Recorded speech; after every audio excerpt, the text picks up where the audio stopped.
বলছি দাদা, এখানে কি লক্ষ্মীর ভান্ডার হচ্ছে? হ্যাঁ হচ্ছে, ভেতরে আসুন।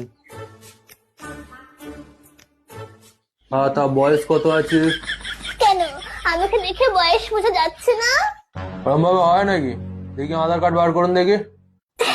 আসলে না, আমি আধার কার্ড নিয়ে বাইরে কোথাও যাই না, কারণ ছবিটা কিরকম পেছনের মতো এসছে, তাই আধার কার্ড আনিনি। তো ভোটার কার্ড দেখি। আর ওই ভোটার কার্ড কি আনবো বলেন তো? ভোটার কার্ডের নাম ভুল। আমার নাম মালতী কাওড়া, ওখানে নাম এসছে বালতি শেওড়া। আমি কি শেওড়া গাছ থেকে নেমে এসছি? ওই জন্য আমি কিচ্ছু আনিনি, আমি একাই চলে এসছি। তো কিছু যেগুলো আনেননি, আপনি এসছেন কেন? আপনি বাড়ি যান। কিরকম মুখ করছো দেখো। আপনার তো লোকের দুয়ারে দুয়ারে গিয়ে বসা দরকার, এটা দুয়ারে সরকার। দুয়ারে না বসে স্কুলে স্কুলে বসছেন, তাহলে তো স্কুলের সরকার বলতে পারেন। যত সব বেশি।